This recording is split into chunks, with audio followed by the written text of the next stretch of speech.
Olá, eu sou a Tatiane Assoni e nesse vídeo eu vou discutir um pouquinho como é realizado o diagnóstico pelo HTLV hoje no Brasil. Bom, para começar então, vamos entender o que é a janela imunológica. A janela imunológica é a expressão usada para designar o período que o organismo leva a partir de uma infecção para produzir anticorpos que possam ser detectados por exames de sangue. Essa janela imunológica varia de acordo com o tipo de infecção e a sensibilidade do teste que será utilizado para detectar esse agente infeccioso. No caso do HTLV, essa detecção ela pode variar entre 1 e 90 dias após o primeiro contato com essa infecção, ou seja, se você se contaminou com o vírus, o primeiro anticorpo contra ele vai aparecer entre o período de 1 a 90 dias. Esse gráfico mostra como funciona a aparição, vamos dizer assim, desses anticorpos no sangue. Então, o primeiro anticorpo que a gente vai produzir é o IgM, seguido pelo IgG. E isso tem um significado muito importante para o clínico que vai avaliar a infecção. Em último estágio, a gente consegue detectar o IgG.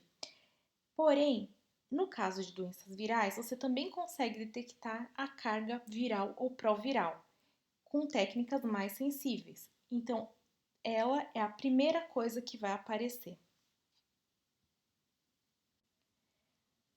As principais técnicas, então, que podem ser utilizadas para a detecção do vírus HTLV é primeiro o ELISA, seguido de um imunoblotting, que pode ser o Western blotting ou Inulia, que eu vou explicar um pouquinho para vocês o que é. E também técnicas moleculares, onde eu vou pesquisar o agente infeccioso através de PCR convencional ou PCR em tempo real. Então, vamos falar um pouquinho o que é o ELISA. O ELISA é um ensaio de imunoabsorção enzimática que permite a detecção de anticorpos específicos contra o agente infeccioso a ser pesquisado. Ele é utilizado no diagnóstico de doenças, então, que produzem imunoglobulina. Aqui é um exemplo de como funciona um teste de ELISA. Então, quando a gente faz lá no laboratório, a gente faz em placas o teste dessa forma e o equipamento ele vai ler a reação antígeno-anticorpo que aconteceu. A mudança de cor quer dizer a reatividade do teste e o aparelho ele tem a capacidade de medir essa absorbância colorimétrica que mostra aqui nessa placa. Como interpretar um resultado de ELISA? O resultado de ELISA ele é expresso então em valores de densidade óptica. O que é importante é observar o cutoff, que é o valor de corte desse teste, ou seja, abaixo desse cutoff, desse valor de corte, o resultado é negativo. Acima desse valor de corte, o resultado seria positivo. Cada teste tem um valor específico. Então, aqui eu não vou falar de nenhum teste específico, só para vocês entenderem que abaixo daquele valor é negativo, acima daquele valor que eles dão de referência é positivo. É basicamente isso.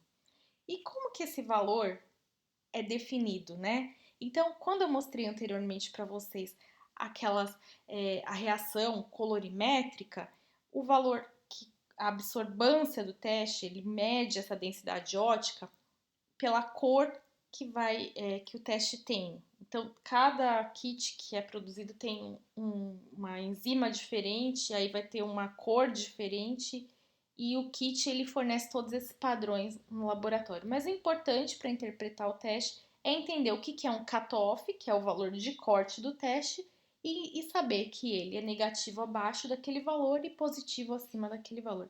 É muito simples. Um outro teste que também é realizado é chamado de Western blot. O que é o teste de Western blot? Também é um teste imunoenzimático que detecta anticorpos específicos. Só que nesse teste se inclui algumas proteínas virais específicas e elas vão reagir com anticorpos específicos. Esse então é um exemplo de como funciona a reação de Western blot. Vocês podem ver que quando a gente tem a presença de bandas, ali tem uma setinha vermelha mostrando, significa que o nosso anticorpo reagiu a uma proteína viral específica. E aqui embaixo, na primeira linha, aqui do lado direito, tem uma reação negativa, como exemplo, que não reage a nenhuma banda.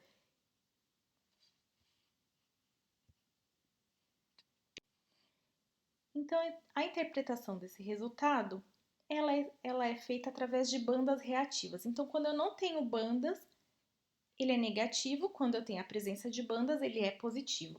E esse teste, além de me dizer se é positivo ou negativo, ele me permite subtipar o vírus, porque eu posso colocar proteínas específicas para HTLV1, por exemplo, e específicas para HTLV2. Então, dependendo da quantidade de bandas que ele me der e falando, ele pode me dizer quais são essas bandas, eu posso saber se é tipo 1 ou tipo 2.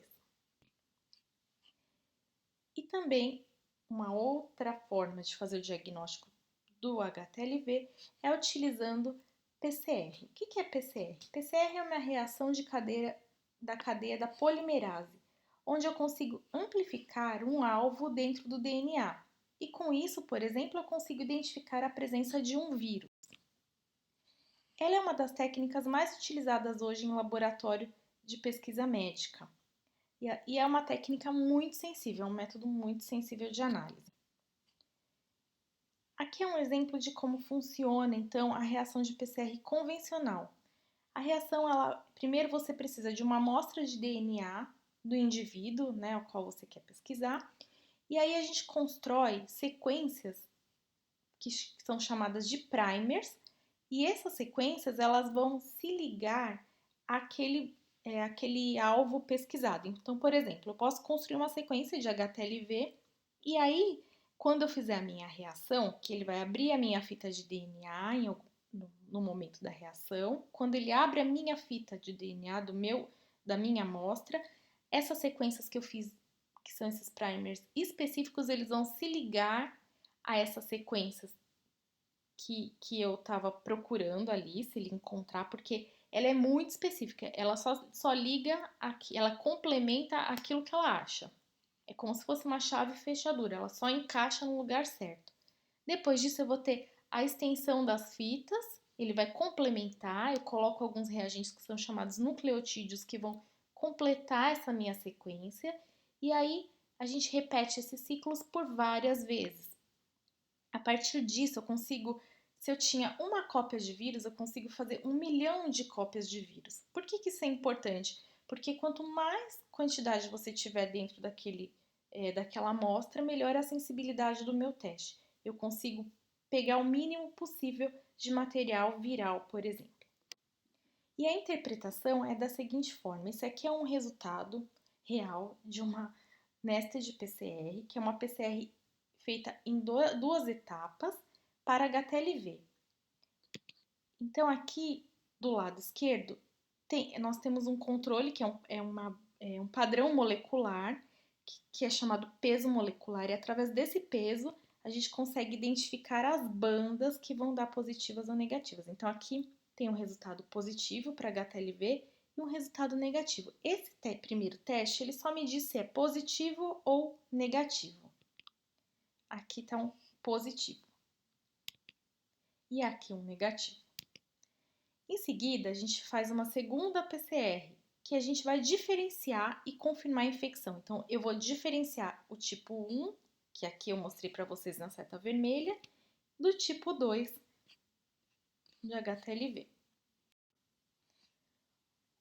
Outra técnica muito utilizada, então, molecular, é o PCR em tempo real. O que é o PCR em tempo real? Eu vou construir sondas específicas, que nem eu falei para vocês anteriormente, mas ele é um pouquinho mais automatizado, vamos dizer assim. Cada sonda que eu vou construir, eu vou colocar uma cor diferente, eu vou marcar com uma cor. Então, eu posso marcar para HTLV1 de vermelho, marcar para HTLV2 de verde. E aí, toda vez que essa sonda se ligar no meu DNA, eu vou ter a expressão de uma fluorescência. E o meu equipamento, ele tem ele tem um laser que é capaz de ler essas fluorescências. E aí aqui esse gráfico mostra a quantidade de ciclos, a quantidade de vezes que eu vou que eu vou pedir para repetir essas fases da minha reação, e aí os meus reagentes, eles vão chegar num ponto, que aqui é a fase exponencial, que eles vão, né, começar a contar quantas vezes que aparecem essas fluorescências, então essa é a fase exponencial da minha reação, e aí vai atingir um platô, ou seja, ali vai se exaurir todos os meus reagentes e eu não vou ter mais nenhum sinal relacionado àquela amostra que eu encontrei.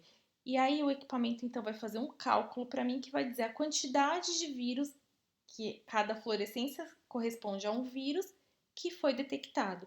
E dependendo da cor da fluorescência, ele vai falar, olha, só encontrei verde, então só tinha HTLV2, eu tinha tantas cópias de verdes. Ou então, eu tinha tantas cópias eu esqueci a cor, azul, HTLV1. Então, eu consigo dizer isso nessa reação. Então, esse aqui é um exemplo de como é feito o diagnóstico hoje no Instituto de Infectologia Emílio Ribas, em São Paulo. Primeiro, a gente solicita uma amostra, né, do paciente e aí é feito um ELISA, um teste sorológico. Se ela foi negativa, a gente já descarta, o paciente é negativo para HTLV. Agora, se ela for positiva ou indeterminada, é feito um Western blot, uma segunda metodologia imunológica. Então, o Western blot ele pode ainda ser negativo ou ele pode ser indeterminado ou positivo. Se ele for indeterminado ou positivo, o que significa indeterminado? Ele não apresenta todas as bandas para a reação ou ele apresenta todas as bandas para a reação, então a gente interpreta dessa forma, indeterminado. Aí a gente faz uma PCR nested, que foi a primeira que eu mostrei para vocês. Aí a PCR pode ser negativa, é solicitada uma segunda amostra. A PCR a gente usa o DNA do paciente para realizar, e se ela for negativa, a gente pede uma segunda amostra para confirmar. Ou então ela pode ser positiva. Se ela for positiva, quer dizer que ali eu encontrei o vírus, não o anticorpo contra o vírus, eu encontrei o próprio vírus. A partir daí a gente faz uma restrição enzimática, que foi o segundo, não sei se vocês vão se recordar, qualquer coisa volta o vídeo para vocês olharem a interpretação da nested PCR, e aí vocês vão ver lá que essa restrição ela me permite dizer se a amostra é positiva para HTLV1, se ela tem uma banda, ou para HTLV2, se ela tem duas bandas. A partir daí a gente consegue fechar então o diagnóstico para o HTLV. Em relação às recomendações do Ministério da Saúde, em relação à infecção pelo HTLV, a triagem para essa infecção, então, foi instituída em bancos de sangue a partir do ano de 1993 e o teste confirmatório tem sido recomendado a partir do ano de 2016 para os casos de linfoma e leucemias de célula T do adulto associado ao HTLV, a ATL.